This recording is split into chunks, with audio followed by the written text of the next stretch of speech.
pasteur dans 2 églises. Amen. 2 Rois 6 à partir du verset 8.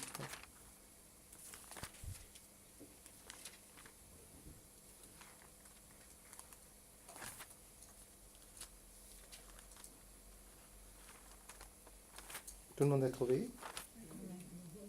À partir du verset 8.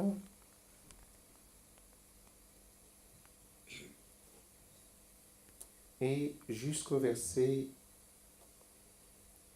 17. Je lis au nom de Jésus. Amen. 2 Rois 6, 8. Les rois de Syrie étaient en guerre avec Israël. Et dans un conseil, je reprends, verset 8. Les rois de Syrie étaient en guerre avec Israël. Et dans un conseil qui tint avec ses serviteurs, il dit, mon camp sera dans un tel lieu. Mais l'homme de Dieu fit dire au roi d'Israël, garde-toi de passer dans ces lieux, car les Syriens y descendent. Verset 10. Et le roi d'Israël envoya des gens pour se tenir en observation vers les lieux que lui avait mentionnés et signaler l'homme de Dieu. Cela arriva non pas une fois, ni 2 fois. Verset 11. Le roi de Syrie a eu le cœur agité.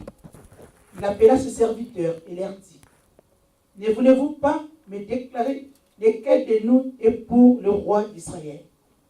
Verset 12. L'un de ses serviteurs répondit, personne, ô roi, mon Seigneur, mais Élisée, le prophète qui est en Israël, rapporte au roi d'Israël le parole que tu prononces dans la chambre à coucher. Verset 13. Et le roi dit, allez et envoyez où il est, je le ferai prendre. On vint lui dire, voici il est à Dothan. 14, verset 14. Il envoya des chevaux, des chars et une forte troupe qui arrivèrent de nuit et qui enveloppent la ville. Les serviteurs de l'homme de Dieu s'éleva de bon matin et sortit. Et voici une troupe entourait la ville avec des chevaux et des chars. Et les serviteurs dirent à l'homme de Dieu, ah mon Seigneur, comment ferons-nous? Il répondit, ne crains point, car ceux qui sont avec nous sont en plus grand nombre que ceux qui sont avec eux. Verset 17. Élisée pria et dit, Éternel, ouvre ses yeux pour qu'il voie. Et l'Éternel ouvrait les yeux du serviteur. Il vit la montagne pleine de chevaux et de chars de feu autour d'Élisée. Au niveau 18. Verset 18. 18 et 19. Le verset 18. Les Syriens descendent vers Élisée. Il adressa alors cette prière à l'Éternel. Daigne frapper d'aveuglement cette nation. Et l'Éternel les frappa d'aveuglement, selon la parole d'Élisée. 19. Élisée leur dit, ce n'est pas ici le chemin, ce n'est pas ici la ville, suivez-moi. Et je vous conduirai vers l'homme que vous cherchez. Et il les conduisit à Samarie. Amen. Amen. Merci.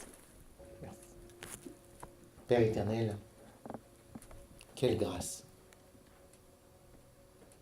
La grâce, Seigneur, ce matin nous est donnée, Seigneur, d'écouter, Seigneur, ta parole. Oh, la grâce nous est donnée, Seigneur, d'avoir, Seigneur, Père très saint, la grâce de pouvoir, Seigneur, Père très saint, voir comment tu veux que nous agissions, voir comment tu veux, Seigneur, que nous pratiquions, Seigneur, ta parole. C'est une grâce, Seigneur. Remplis-nous de ton Esprit Saint ce matin. Un esprit renouvelé, un esprit d'amour, un esprit d'écoute, un esprit, Seigneur, simplement d'enfant qui veut apprendre, Seigneur. Voilà pourquoi, Seigneur, nous nous disposons ce matin et que le sang de Jésus sanctifie toutes choses. La parole que nous allons écouter, ton serviteur qui nous a apporté la parole, mais nous également qui allons recevoir. Nous voulons être un canal dans lequel, Seigneur, le sang de Jésus purifie pour que cette parole puisse s'imprégner en nous. et qu'elles deviennent chères. Nous te disons, Seigneur, merci. Dans le nom de Jésus. Amen. Amen. Amen. Je nous prie de nous asseoir.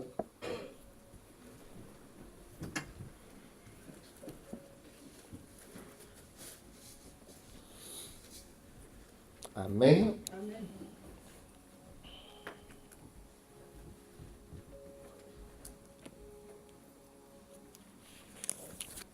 Voilà ce que le Seigneur nous apprend ce matin au sujet de Élisée et son serviteur. Pour la petite histoire, ici il s'agit d'Israël et la Syrie. Amen. Israël est attaqué par la Syrie. Israël est combattu par la Syrie.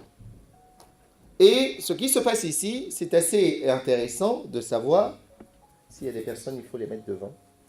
Ce qui est intéressant ici, c'est de savoir que lorsque Israël est combattu, Amen, Amen, ils ont un serviteur de Dieu. Ils ont un homme de Dieu qui leur tient informé des mouvements de l'ennemi qui est la Syrie. Et ce qui est étonnant, c'est que quoique la Syrie est grande, quoique la Syrie est bien armée, quoique la Syrie est bien équipée, mais Israël arrive à déjouer, Amen, Amen, les projets de l'ennemi. Et ce qui est intéressant, c'est de savoir quelle est la stratégie que Dieu met en place au niveau d'Israël, bien que petit, bien que n'ayant pas suffisamment d'armes pour combattre l'ennemi, mais quels sont les moyens que Dieu va mettre à leur disposition? J'aime beaucoup la sœur Chantal parce que tout de suite dans notre... Amen. Alléluia. Amen. Je prie le Seigneur que ce que nous notions, que nous le pratiquions. Amen. Lorsque le Seigneur m'a donné ces versets, j'ai dit, Seigneur, waouh. Pourquoi? Parce que, en fait, ce sont des choses qui sont écrites dans nos Bibles, à vous et à moi, mais pour lesquelles nous ne savions souvent pas. Amen. Donc, Israël était en panique. Ils étaient en panique. Pourquoi? Parce que la Syrie était en grand nombre. Ils étaient nombreux. Mais eux, ils n'étaient pas beaucoup. En fait, je découvre ici que peu importe le nombre, en fait, qu'on a en face, Israël, l'avantage qu'il avait de la Syrie, Israël avait un homme de Dieu. Amen. Il avait un homme de Dieu. Et pendant que la Syrie vient pour combattre Israël, la Syrie ne comprend pas, à chaque fois qu'il va venir pour combattre, eh bien, Israël va se déjouer. Israël va trouver des moyens pour s'en sortir de cette situation. Il dit, mais c'est pas possible. Nous avons un espion parmi nous. Nous avons quelqu'un qui va leur informer ce qui se passe chez nous. Nous avons un espion qui va leur dire comment est-ce que nous comptons les attaquer. Parce qu'à chaque fois que nous voulons les attaquer, ils ne sont pas là où on les a trouvés. Hello. Amen. C'est ça pour la petite histoire. Quelle profondeur. À chaque fois que nous voulons venir les encercler, quelqu'un les a déjà avertis. C'est ça ce qui se passe. Nous voulons savoir comment se fait-il que, à chaque fois que nous voulons attaquer la vie de Chantal, quelqu'un lui avertit que tu vas être attaqué. Alors, qui est cette personne? Nous allons baisser un peu le volume. Qui est cette personne qui avertit à Chantal que sa vie va être attaquée? C'est parfait, merci. Sa vie va être attaquée. Et c'est là où nous allons nous arrêter ce matin. Nous avions lu, en début d'année, Jésus, nous sommes toujours dans la série que le Seigneur a dit, nous sommes la lumière de ce monde. Amen. Si tu peux augmenter légèrement. Nous sommes toujours dans cette série. Jésus, avant de partir au ciel, il va dire à son Père, « Père, je te rends grâce de ce que je leur ai appris, tes paroles. » Il n'a pas dit ta parole. Il a dit tes paroles. Donc, ce qui nous intéresse, c'est de savoir quelles sont les paroles dont Jésus a laissées au peuple, parce que c'est sur la base de ces paroles que nous posons notre foi. En fait, ce sont ces paroles-là qui constituent les fondements de notre foi. Parce qu'il a dit à Dieu, la vie éternelle est qu'ils te connaissent. Donc, je découvre que la vie éternelle, pour Bébel n'était pas de connaître sa femme, mais que la vie éternelle était de connaître Dieu. Mais la question est de savoir, Bébel va me dire, oui, mais pasteur, moi je sais que Dieu est Dieu, mais je ne le connais pas tant que ça. Hello. Amen. Et Jésus dit à son Père, je me réjouis du fait que la mission que tu m'as donnée sur cette terre était de te faire connaître au travers quoi? Tes paroles. Hello. Donc la vie éternelle était non seulement de connaître Dieu comme étant seul le vrai Dieu et celui qu'il a envoyé qui est Jésus-Christ au travers le Saint-Esprit. Amen. Mais Jésus dit ici, je leur ai fait connaître tes paroles. Parmi ces paroles, la première parole, il dit, vous êtes la lumière du monde. Et vous remarquerez d'ailleurs que la première des choses que Dieu a créées, lorsqu'il a commencé à créer toutes choses dans Genèse, il a d'abord créé la lumière. Et Jésus commence par dire, vous êtes la lumière du monde. Pourquoi? Parce que lui-même est la lumière du monde. Amen. Donc nous sommes dans cette série de la lumière. Et dans cette série, nous commençons à découvrir comment nous devons pratiquer la lumière pour laquelle Jésus dit, nous sommes la lumière du monde. Alors Israël, pour revenir à notre histoire, va être encerclé. Si je reprends la lecture, le roi de Syrie était en guerre avec Israël. La Bible dit que le roi de la Syrie était en guerre. La Bible n'a pas dit que Israël était en guerre. Non, la Bible dit que le roi de la Syrie était en guerre contre Israël. Ça voudrait dire quoi? Ça voudrait dire que, en réalité, la question que je suis en train de me poser, quel est le mal que j'ai fait pour que le roi de la Syrie, qui représente le camp de l'ennemi, on n'a pas dit la Syrie, on a dit le roi de la Syrie. Ça voudrait dire qu'il est question ici de territoire. Et ça m'intéresse. Parce que ce roi voulait conquérir le peuple israélien. Le roi voulait conquérir la terre d'Israël. Le roi voulait conquérir les compétences, les capacités de ce peuple. Pourquoi? Parce qu'ils avaient un plus qu'eux n'avaient pas. Ils avaient probablement la sagesse, ils avaient probablement des terres, ils avaient probablement des gens vaillants, des guerriers, que ce roi convoitait. Donc, en réalité, s'il voulait prendre possession d'Israël, c'est parce que Israël avait la terre. Israël avait des hommes, Israël avait des femmes, d'ailleurs des belles femmes, hein. Il n'y a qu'à voir nos églises. Amen.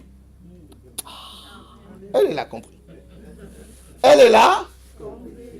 Nous devons, c'est peut-être des choses qui sont écrites dans la Bible, mais ça a une profondeur. La Bible dit que ce n'est pas la Syrie qui voulait conquérir Israël. Le roi de la Syrie voulait conquérir. Pourquoi? Parce qu'il voulait compter la nation Israël parmi sa nation à elle. Elle voulait annexer. C'est-à-dire, elle voulait prendre. Amen.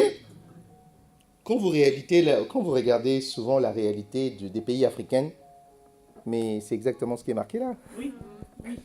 C'est exactement ce qui est marqué là. Amen. Ce n'est pas les peuples qui veulent de l'Afrique, mais ce sont des autorités de certaines nations qui convoitent l'Afrique. Vous avez tout compris. Et ici, il ne s'agit pas de l'Afrique, ici, il s'agit de nous, le peuple de Dieu. Israël symbolise le peuple de Dieu. Amen. Et la Bible dit que le roi, c'est-à-dire les souverains de l'ennemi, les dominateurs, convoitent ce que ont les saints. Qu'est-ce que les saints ont? Nous allons découvrir tout ça. Et en convoitant, ils vont mettre des stratégies en place. Ils vont mettre des stratégies en place. Parmi ces stratégies, en parlant de nos enfants, ils vont mettre des modes. Hello. Ils vont mettre des modes, en commençant par la télé. Ils vont mettre des modes, en commençant par la radio. Ils vont mettre des modes avec les catalogues, les publicités, pour que Israël, qui est le peuple de Dieu, que vous êtes, que nous sommes, puisse commencer à convoiter. Il faut que je reste là parce que j'ai un peu de mal. Avec Vanessa, elle dit, pasteur, il faut que tu restes là, il faut que tu apprennes à parler comme des blancs. Surtout que maintenant tu es dans l'église des blancs, tu dois apprendre. Donc je m'applique maintenant. Ça, il faut couper cette partie, il ne faut pas qu'ils écoutent ça. Parce que les pasteurs blancs, quand ils parlent, ils ne bougent pas. Mais alors moi, Alléluia. C'est un espace réduit. Ils vont mettre des stratégies en place. Et le but de ces stratégies, c'est pour détourner les enfants Alléluia. Du mode de Dieu. Détourner les enfants de la pensée de Dieu. Détourner les enfants de l'éducation même de Dieu. Mais ce qui est étonnant, le roi ne comprend pas, malgré les stratégies que nous avons mises en place dans ce monde, les enfants des chrétiens, eh bien, se déjouent de toutes ces stratégies. Donc, le roi va dire, c'est pas normal. Nous avons mis des stratégies comme quoi que leur vie, ils doivent rester des célibataires. Leur vie, ils ne doivent pas travailler. Leur vie, quoi que ce soit qu'ils fassent des études, ces études ne doivent aboutir à rien. Mais comment se fait-il que, malgré les stratégies que nous avons mises en place, ils arrivent à s'en sortir?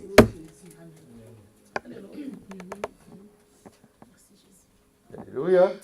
Le roi, il dit non, c'est pas normal. Nous avions mis en place des politiques qui empêchent même des églises d'exister. Au point que le dimanche matin, nous avons mis des programmes en place. Des programmes où on va faire du fitness à la télé. Vous remarquerez d'ailleurs beaucoup de fitness le dimanche matin. Il y a des personnes qui vont courir. La preuve, il fait beau le dimanche matin. Et c'est difficile de pouvoir se dire comment est-ce que je ne puis faire la grasse matinée. Nous avons mis en place des programmes qui leur permettent d'être bien le dimanche matin. Qu'est-ce qui fait beau? Qu'est-ce que le dimanche matin, je peux prendre le bon petit déjeuner au lit? Mais malgré tout ce que nous avons mis en place, il se lève quand même le dimanche matin, comme Wendy, qui appelle le pasteur le dimanche matin pour dire « Pasteur, l'église est fermée, où es-tu » Et l'ennemi dit « C'est pas possible. Nous avions mis les grèves en place. Les RER ne fonctionnent pas, le métro ne fonctionne pas. Mais malgré ça, ils se lèvent quand même et ils vont prier. » Hello. L'ennemi dit non, il y a un problème. Le roi de la Syrie dit non, il y a un problème. Quelqu'un les avertit de nos plans. Parce que nos plans est que nous les cernions. Nos plans est qu'ils ne réussissent pas. Nos plans est qu'ils ne prennent pas connaissance de leur Dieu, ni de la pensée de leur Dieu. Donc nous allons tout mettre en place pour qu'à aucun moment ce peuple puisse émerger, mais que ce peuple soit sous notre domination. Wow. Alors qu'est-ce qu'il va faire? Et ce qui m'intéresse ici, c'est que il va se tenir un conseil. Ah, ça j'aime bien Bébel. Amen Bébel? Il va se tenir un conseil. Oh, ça il dit, pasteur, c'est quoi cette histoire? Oui. Il va se tenir un conseil. Il va se tenir un conseil. Et c'est quoi ce conseil? C'est une réunion. C'est une réunion. Et Melaine, il faut qu'elle le sache. Il va se tenir un conseil dans lequel on va s'asseoir autour de la vie de Melaine. Et on va parler, on va dire non, c'est pas normal. Parce que dans sa famille, nous avions résolu qu'à aucun moment, un membre de sa famille n'aboutisse. Que ce soit eux, que ce soit leurs enfants, que ce soit leurs descendants. Il va se tenir un conseil. Pourquoi? Parce qu'on ne comprend pas qu'il y a un veto, il y a une loi qui a été prononcée sur Israël, au travers de la famille de Melaine. Mais qu'elle sort du lot. Est-ce que je parle à quelqu'un de belle? La Bible dit, il va se tenir un conseil que le roi de la Syrie va convoquer les chefs militaires pour dire, est-ce que nous avions un espion parmi nous qui dit à Melaine, qui dit à Chantal, qui dit à Claire, ce que nous avons résolu de faire dans sa famille. Parce que ce n'est pas normal qu'à chaque fois que nous voulons attaquer Claire dans le domaine de la santé, dans le domaine de la famille, qu'ils arrivent à se démarquer. Malgré ce que nous leur faisons subir, ils arrivent à tenir. Nous allons tenir un conseil dans lequel nous allons démasquer qui est la personne qui va dire à ces familles, à ces personnes, ce que nous avons résolu de faire.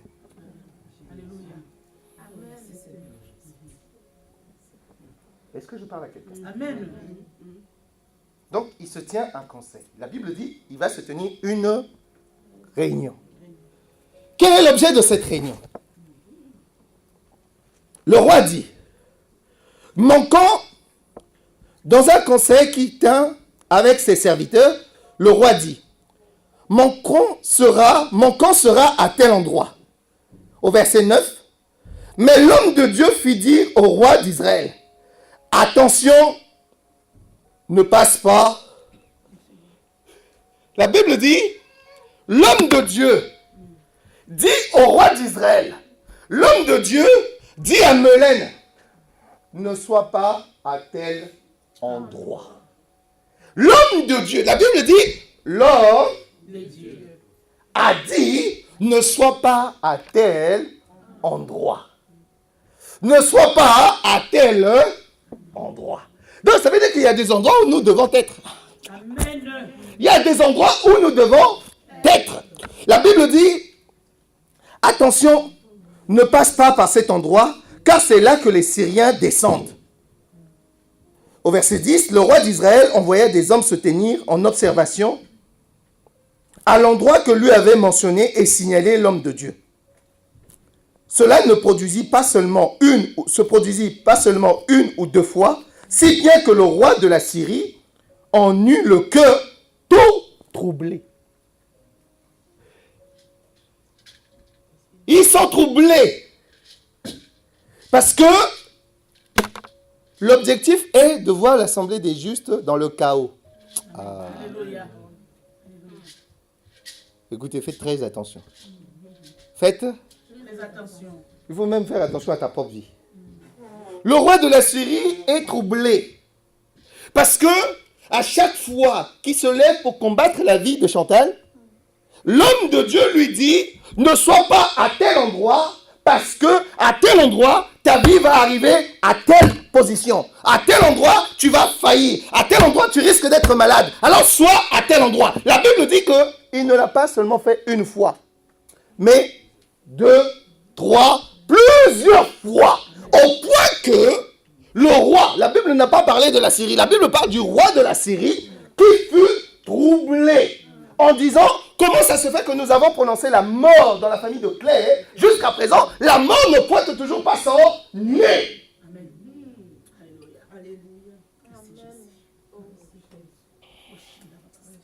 La mort ne pointe toujours pas son nez. Nous avons prononcé la mort dans la vie de Vanessa, ni dans son mariage. Pourquoi jusqu'à présent la mort ne se présente pas? Parce que c'était dans notre plan qu'elle échoue, qu'elle ne réussisse pas. Qu'elle échoue, qu'elle ne réussisse pas. Il faut laisser l'enfant faire ce qu'il veut. Parce que c'est dans le plan de l'ennemi d'empêcher. La Bible dit, le roi de la Syrie fut troublé. Donc ce conseil-là traduit que l'ennemi est troublé parce qu'il voit que le peuple de Dieu, malgré ce qu'ils subissent, malgré les situations, malgré les problèmes dans lesquels ils peuvent traverser, mais ils restent fidèles à leur Dieu. Lorsque je lis ça, je dis, Seigneur, j'ai envie de m'asseoir. Il y a quelque chose qui m'échappe. Je ne savais pas qu'il y avait un conseil qui se tenait autour de ma famille, Bébel. Je ne savais pas qu'il y avait un conseil qui se tenait autour de l'avenir des enfants de Bébel. Je ne savais pas. Donc, lorsque je lis la Bible, je dis, Seigneur, j'ai envie de m'asseoir. Je veux savoir qu'est-ce qui se passe. Pour qu'à un moment donné, les personnes se posent des questions sur moi, pas des questions qui vont chercher mon élévation, mais des questions qui vont chercher ma chute. Ma chute. Alléluia. Est-ce que je suis conscient qu'il y a un conseil qui se tient concernant ma famille? Est-ce que je suis conscient qu'il y a un conseil qui se tient concernant mes enfants? Waouh! Donc pendant tout ce temps, je n'ai jamais été conscient. Je n'ai jamais été conscient. Et comme je ne suis pas conscient, je m'en fiche. Qu'est-ce qui traduit que je m'en fiche? C'est que je ne m'intéresse pas à l'endroit où l'homme de Dieu me dit d'être. Pourquoi? Parce que c'est un combat territorial. Amen.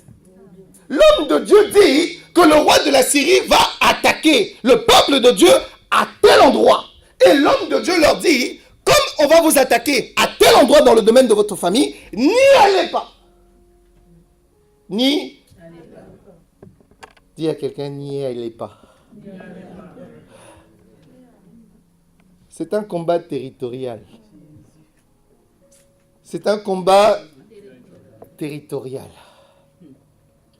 Jésus dit, vous êtes la lumière du monde.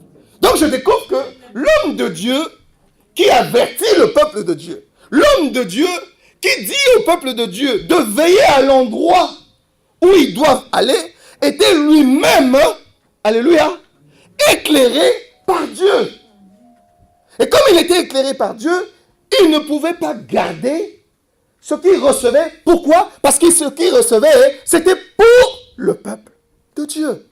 Donc, non seulement Dieu lui disait, faites attention, vous devez être en jeûne, faites attention, vous devez être en prière, faites attention, vous devez chercher ma face, faites attention, vous devez apprendre ma parole. Le faites attention là, c'était non seulement pour sa propre vie, mais également pour la vie du peuple de Dieu.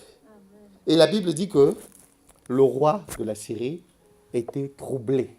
J'ai envie de dire à quelqu'un, quelqu'un est troublé de ta paix. Amen. Quelqu'un est troublé de ta paix. Et ça me donne encore de pouvoir m'accrocher. Ça me donne encore de pouvoir chercher Dieu. Ça me donne encore de pouvoir dire à Dieu, Seigneur, à quel endroit veux-tu que je sois? Parce que lorsque j'étais jeune, j'étais à l'endroit de ma famille, de mon papa et ma maman. Mais maintenant que je suis âgé, est-ce que l'endroit de ma vie est encore dans la maison de papa et maman, ou l'endroit de ma vie maintenant est dans la maison d'un homme et d'une femme? Amen. Alléluia. Lorsque j'étais à l'école, mon endroit était à la maison. Mais maintenant que j'ai fini les études, mon endroit n'est pas au travail. Alléluia. Lorsque j'étais en Afrique, j'avais les papiers pour pouvoir faire ce que je veux. Maintenant que je suis ici, pourquoi est-ce que je n'ai pas de papiers? N'est-il pas mon endroit? Amen. C'est un combat territorial. C'est pas un combat intellectuel. Non! On ne vient pas dans ce combat avec des prétentions. On ne vient pas dans ce combat avec un savoir ou avec le langage. Je sais parler plus que les autres. Même si tu sais parler plus que les autres, c'est un combat territorial. C'est un combat des illuminés. C'est un combat où Jésus l'a dit, seuls les vainqueurs, ce sont ceux qui sont la lumière de ce monde. La Bible dit, l'homme de Dieu a dit au peuple, n'y allez pas à tel endroit. N'y allez pas à tel endroit. J'aime beaucoup Dieu. Quelqu'un m'a dit, pasteur, les gens disent que tes messages, ce n'est pas écrit dans la Bible. J'ai dit justement, alléluia. J'ai dit justement, lorsqu'on n'est pas éclairé, alléluia, on va lire littérairement, oh, c'est notre vie qui est ici. Amen. C'est notre vie.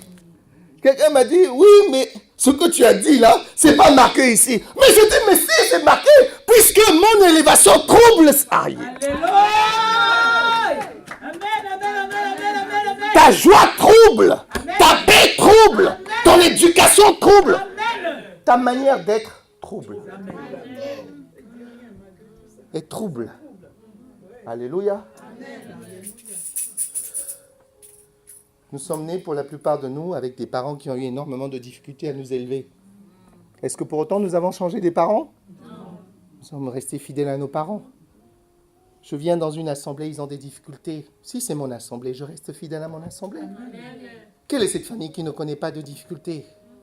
Et ici, le roi de la Syrie est troublé malgré ce que Israël est en train de subir, malgré ce que les chrétiens sont en train de subir, malgré ce que l'assemblée des Juifs est en train de subir.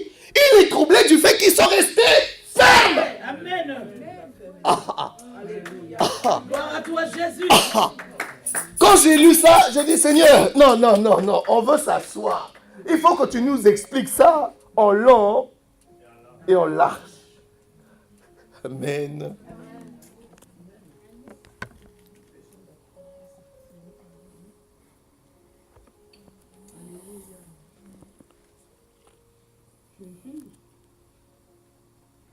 Au verset 11, si bien que le roi de la Syrie en eut le cœur troublé, il appela ses serviteurs et leur dit, « Allez-vous enfin me dire lequel de nous est partisan du roi d'Israël ?» Au verset 12, l'un des serviteurs répondit, « Personne, mon seigneur le roi, c'est Élisée. » Alléluia. Dis à quelqu'un, tu es démasqué dans le monde de l'ennemi.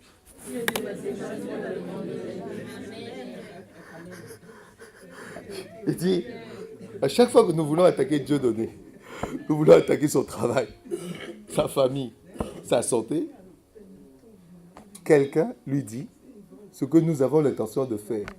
Qui est cette personne? Alléluia. Les démons ont dit à leur roi, c'est le pasteur. Amen. Amen, amen, amen, amen, amen, amen. Acclamons la parole. Alléluia. Amen. Amen. Mais ça semble amusant, mais c'est une réalité. Amen. À chaque fois que nous voulons combattre cette église, à chaque fois que nous voulons combattre les saints, il y a quelqu'un qui leur dit, ne soyez pas à cet endroit. Amen. Et le monde des ténèbres découvre que Jésus-Christ dit à ses serviteurs ce que nous devons faire. Donc je découvre que ici, ces hommes et ces femmes avaient un plus. Ils n'avaient peut-être pas de matériel. Ils n'avaient peut-être pas de... Comment on appelle les avions là? Les avions sans pilote. Des drones. On n'a pas des drones. Mais Jésus est notre drone. Il est notre drone. Il va découvrir les projets que l'ennemi est en train de faire. Il va découvrir. Alléluia. Et il va nous dire que faites attention. Vous devez rester en prière. Vous devez prier. Vous devez chercher ma face. Vous devez écouter ma parole. Pourquoi? Parce qu'il y a une attaque qui est en train de venir. Donc, pendant que lui, il envoie ses drones à lui, nous aussi, au travers de nos prières, Jésus-Christ a envoyé des drones. Amen. Et ici, la Bible dit, pendant cette réunion, le nom des serviteurs de Dieu a été... Aïe. Elle a dit, ah. Est-ce que vous avez compris? Donc, dans une église, le nom du serviteur de Dieu a été cité. Dans une famille, c'est le nom de frère Dieudonné, le nom de Chantal, le nom de maman, le nom de Vanessa a été cité, le nom de Claire a été cité, le nom de maman Katia a été cité. Amen. Concernant cette famille, le nom de Mélène a été cité. J'ai envie de dire à Gilles, mais encore combien de temps faut-il qu'on nous répète ces choses? Ce qui montre à quel point nous sommes éloignés de Dieu. La Bible dit que le nom d'Élisée a été cité. Le nom d'Élisée a été... Que veut dire Élisée? Élisée est le fils du juge. Élisée est le fils du juge. On l'appelle Élisée le... Comment on l'appelle déjà? Non. Il a un nom. Je vais vous donner la référence plus tard. Le nom de son village, qui veut dire Élisée, le fils du juge. Alléluia. Donc, dans Élisée, il avait les caractères d'un juge. Alléluia. Dans Élisée, il avait les caractères de quelqu'un qui ne permettait pas l'injustice. Comment nous avions permis l'injustice dans notre vie? Nous avions permis l'injustice dans notre vie par le jugement. Et Élisée était l'image de Dieu qui juge, l'image de Dieu qui vient ramener la droiture, l'image de Dieu qui vient ramener l'équité. Il n'y a pas de raison qu'il y ait l'injustice. Et donc, Élisée, quand Dieu l'a mis là, c'était pour montrer à la Syrie que ce n'est pas normal que Israël a son pays, que les chrétiens ont leur maison, ont leur avenir. Ce n'est pas normal que tu viennes les combattre. Et comme ce n'est pas normal que tu viennes les combattre, Dieu a placé des Élysées dans des familles. Comme je ne sais pas que je suis un Élysée, je prends ces choses à la légère. Pour preuve, le roi va se renseigner au verset. J'ai découvert une chose. Je suis professeur d'école biblique dans certaines écoles. Mais j'ai découvert qu'avant d'enseigner qui que ce soit, je dois d'abord enseigner les enfants que Dieu m'a donnés. Alors j'ai pris des années sabbatiques maintenant. Je veux former le peuple que Dieu m'a donné. Amen. Alléluia. Alléluia. Gloire à toi, Je Jésus. suis en année sabbatique. Amen. Je veux former le peuple que Dieu m'a donné. Amen. Le monde spirituel va se renseigner de l'adresse d'Élisée. Il va se poser la question, il dit, maintenant qu'on l'a démasqué, que c'est Bébel dans sa famille, qui a permis à sa femme de pouvoir dire moi aussi. Amen. Même si je ne crache pas, maintenant je peux cracher. Amen. Même si je n'enfante pas, maintenant je peux prétendre. C'est une réalité. Hein. Maintenant que Bébel a été démasqué, écoutez la question qui a été posée au sujet de la vie de Bébel. Si je prends ces choses à la légère, alléluia, si je prends ces choses à la légère, il est très difficile pour moi de rentrer dans la réalité des choses de Dieu. Simplement parce que je n'ai pas conscience de ces choses. Je pense tellement ça banal que je ne sais même pas qu'il est question de moi dont il est question là. Là, il n'est pas question... Nous ne sommes plus à le niveau de stade des... Aujourd'hui, je viens, demain, je ne viens pas. Mais on a envie de te dire, qu'est-ce que tu fais là? C'est ça, c'est au stade des gens dont on a cité leur nom là-bas. Amen. Donc, si on cite ton nom là-bas, il faut que tu saches qui tu es. Parce qu'on ne cite pas le nom de n'importe qui là-bas. Alléluia. On ne cite pas le nom de n'importe qui dans le camp de l'ennemi. Si on cite ton nom, tu as un élément à abattre. Et comme tu ne sais pas que tu as un élément à abattre, toi-même, tu n'es même pas conscient de la personne que tu es. C'est comme ça que Joseph s'est fait vendre. Et nous allons découvrir. Une fois qu'ils ont démasqué que dans telle famille, dans telle église, dans tel pays, il y a des hommes de Dieu, dans telle famille, il y a des hommes et des femmes de Dieu qui se sont levés pour dire à tel endroit où Dieu agit, à tel endroit où Dieu opère. Ils ont dit maintenant, on les a démasqués, il faut maintenant qu'on les localise. On va les... C'est quoi son prénom à ta fille? Mélinda est troublée. Alléluia. Il y a de quoi? Il y a de Quoi? Lisez votre Bible. La Bible dit, au verset 12, l'un de ses serviteurs répondit, « Personne, mon Seigneur le roi. » C'est Élisée. C'est Élisée qui dit tous nos plans. Tu me suis? Très bien. Le prophète qui est en Israël, il rapporte au roi d'Israël les paroles que tu prononces dans ta chambre à coucher.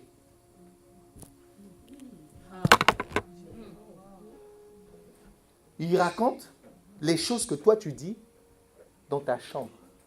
Le prophète qui est là-bas, c'est l'homme de Dieu que Jésus a mis en lui un esprit. Amen. Qui va raconter aux chrétiens tout ce que toi tu planifies d'opérer dans leur vie. Voilà pourquoi, à chaque fois que tu veux faire quelque chose, dans la vie de Michael, est déjoué. Dans la vie de Chantal, est déjoué. Il y a un homme de Dieu là-bas. Alléluia. Amen. La Bible dit ici, il s'appelle Élisée, c'est un prophète. Au verset 13, que dit le roi? Au verset 13. Au verset 13, le roi dit, et le roi dit, allez et voyez où il est. J'ai envie de dire à Gilles, écoutez ce qui se dit sur nos familles. Le roi dit à ses agents, allez, c'est quoi le prénom de la maman d'Exaucé? Angèle. Alléluia. Quand nous étions enfants, nos parents levaient la main sur nous. Hein? Maintenant, nos parents sont âgés. Ils ne peuvent plus nous toucher. Mais enfin, ceux qui ont levé la main sur nous, ça n'a pas suffi pour nous éduquer. Ici, il est dit, allez-y, localisez où habite Angèle. Amen. Parce que comme ce pasteur-là, il est en train de le rendre têtu, au point que nous, on n'arrive pas à tenir sa vie, allez-y la bloquer dans sa maison. 10 ans, on ne voit pas à l'église.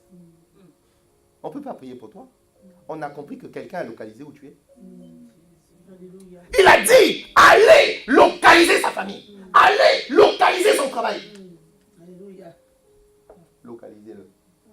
C'est biblique. Allez localisez-le. Donc le combat, au lieu que ça se passe au loin, au lieu que ça se passe derrière les ordinateurs, maintenant, c'est corps à corps. C'est physique à physique. Il faut aller le localiser. Il faut aller les déstabiliser. Semer en eux la fatigue. Semer en eux la rancune. Je n'ai même pas le plaisir d'être avec des saints. Je n'ai même pas de plaisir d'être avec les saints. À part des reproches. Il faut les localiser. J'ai un travail, du jour au lendemain, je perds mon travail. Je suis au travail, tout se passe très bien, mes collègues de travail commencent à me combattre, à dire des méchancetés sur moi, alors que je n'ai rien fait de mal. Allez, localisez-le. J'ai envie de dire à Gilles, nous ne sommes plus des enfants, on doit répéter. C'est à des enfants qu'on répète. Nous, on est adultes. Quand j'ai pris conscience, Angèle, qu'on est en train de me localiser, sœur Chantal, si ça ne me change pas, si cela ne m'interpelle pas, j'ai besoin de me demander si je n'ai pas besoin d'un hôpital psychiatrique. Parce que tu es conscient qu'on est en train de te localiser, qu'on est en train de localiser ton avenir, qu'on est en train de localiser tes projets, et tu ne fais rien. Tu es même toi-même une menace pour toi. Parce que si cela ne te change pas, il y a un problème. Il y a un problème. C'est comme si on vient me dire, demain, les bandits vont venir dans ma maison. Oh, moi je dis, il n'y a pas de souci, je vais dormir chez moi. Non, tu ne fais pas ça. Si les bandits vont venir chez toi, appelle la police. Dis à la police, chez moi, j'ai reçu une information. Mais en attendant, je vais dormir à l'église. Comme ça, ils ne vont pas me localiser. Même moi, le pasteur, je vais dormir à l'église. Amen. Et il ne faut pas jouer avec ça. Alléluia. Il ne faut pas jouer avec ça. Pierre, il était avec Jésus. Jésus ne leur a pas dit, demain matin, on viendra nous arrêter. Pourquoi il ne leur a pas dit? Autrement, ils n'auraient pas dormi avec Jésus. Moi, le premier. Lorsqu'ils sont venus, qu'a fait Pierre? Le réflexe, c'est quoi? Ah, il a sorti, hein? Il a dit, ah, Jésus, laisse. Moi, je suis karatéka. Jésus, il a dit, Pierre, tu es avec moi. Tu es avec moi. Pierre a dit, Jésus, en attendant, il y a l'instinct de survie. Il y a l'instinct de... Il a fui. Jésus ne l'a pas condamné. C'est un instinct de survie. S'il y a le feu ici, on va faire quoi? Ah! J'ai envie de dire à Gilles, avant d'appeler les pompiers, on va sortir. On ne va pas fuir, on va sortir. Donc, Pierre, lorsqu'il a vu l'incendie, il a dit, Jésus, peut-être que tu es Dieu, mais en attendant, je vais sortir. Et Jésus ne les a pas condamnés. Alléluia. Oui, il y a ce qu'on appelle l'instinct de survie. Donc, quand j'apprends ici, Vanessa, qu'il y a une équipe qui a été dépêchée pour localiser ma famille, pour localiser mon travail, pour localiser mes projets, je ne prends pas ces choses à la légère, Claire. Non, pas du tout. À un moment donné, il faudrait qu'on ait un minimum de sens, maman Claire. Non, je suis désolé. Il y a un minimum où on doit se poser en disant, pourquoi est-ce que dans ma famille, telle génération a subi telle chose? Notre génération a subi ça. Et mes enfants, je décide que même si moi j'ai subi une certaine chose que mes parents ont subi, il est hors de question que mes enfants. Angèle, ça ne dépend pas de Dieu. Je suis désolé. Je suis désolé, Gilles. Ça ne dépend pas de Dieu. Ça dépend de toi et moi. Amen. Ça ne dépend pas de Dieu. Moïse a dit à Dieu. Moïse a dit, avant que je sois né, mon peuple était esclave. Mes grands-parents, ils étaient esclaves? Non, d'abord, mes arrière-grands-parents, mes grands-parents, mes parents. Amen. Combien de générations? 3 générations. D'accord. Moi, je suis le 4e. Il dit, c'est moi qui vais arrêter ça. Amen. C'est quoi le nom de ta fille? Melinda a dit à sa maman, maman, notre génération, on va arrêter ces hémorragies à la con. Amen. Nous ne sommes pas venus à l'église pour passer du temps. Non. Non. Moïse a dit à Dieu, excuse-moi, tu es peut-être Dieu, mais nous, on va arrêter ça. La comédie dans les églises. Comédie dans les églises. Comédie dans les églises. On va arrêter ça. Oui, Bébel. Je ne plaisante pas. On envoie une troupe pour venir arrêter nos enfants. On envoie une troupe pour venir apporter la maladie. Et nous, qu'est-ce qu'on fait? On court après les médecins, ça ne va pas, non? Et Dieu, il sert à quoi? Dieu, il sert à quoi? On ne nous a pas interdit d'aller à l'hôpital. On ne nous a pas interdit de consulter les hôpitaux. D'accord? Mais Dieu, il sert à quoi? Oui, il sert à quoi? Il sert à quoi? J'ai envie de dire à Michael, c'est bon. On a assez joué les blancs comme ça.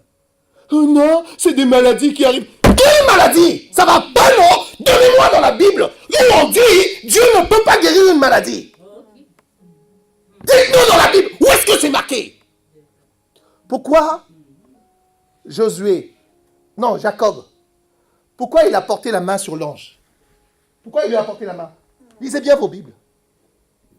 Lisez bien vos Bibles. Pourquoi il lui a porté la main? Il a dit, Seigneur, si tu es Dieu, je ne te lâche pas.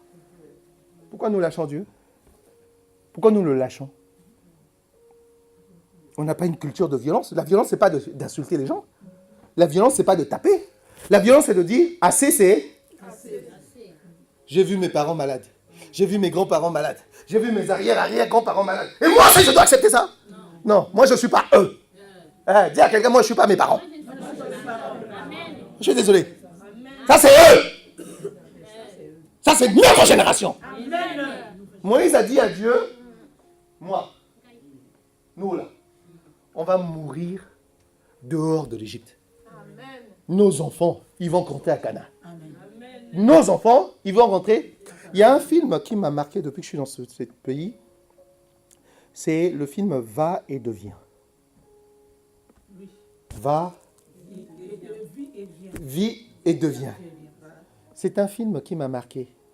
C'est une maman qui est dans un camp de réfugiés pauvres et qui envoie son enfant avec des Européens, et l'enfant devient médecin un jour. Et l'enfant retrouve sa mère quelques années après. Ce film-là, jusqu'aujourd'hui, m'a marqué. Sœur Chantal, nous ne sommes pas venus dans ce pays pour manger des frites. Ça, il faut que tu le saches. Amen.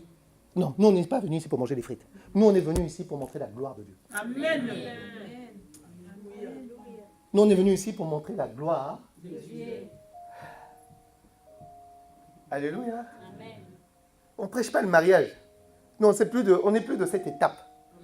On ne prêche pas l'élévation. On n'est pas de cette étape. Nous, on prêche la gloire de Dieu au travers de Christ. Une troupe s'est levée. Une troupe s'est levée pour localiser sa vie.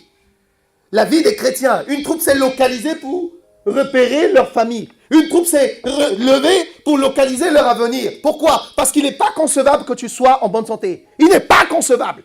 Donc on va se lever pour veiller à ce que tu sois comme tes ancêtres.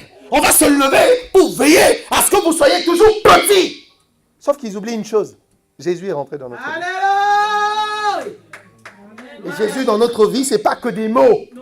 Non, c'est pas que des mots. On nous a connus petits. Mais on ne reste pas petit tout le temps. On nous a connus petits. Ils se sont levés. Ah, j'ai envie de dire à Bébel, ce qui montre l'importance que nous avons, parce que si nous ne sommes rien, ils ne se leveront pas contre nous. Oui, Gilles, à moins que tu ne saches pas qui tu es. Tu crois qu'une armée va se dépêcher contre ta famille si tu n'es rien? Qui es-tu pour que les gens se lèvent contre toi? C'est parce que tu as de la valeur, mais donc tu ignores. Nous ne savons même pas qui nous sommes.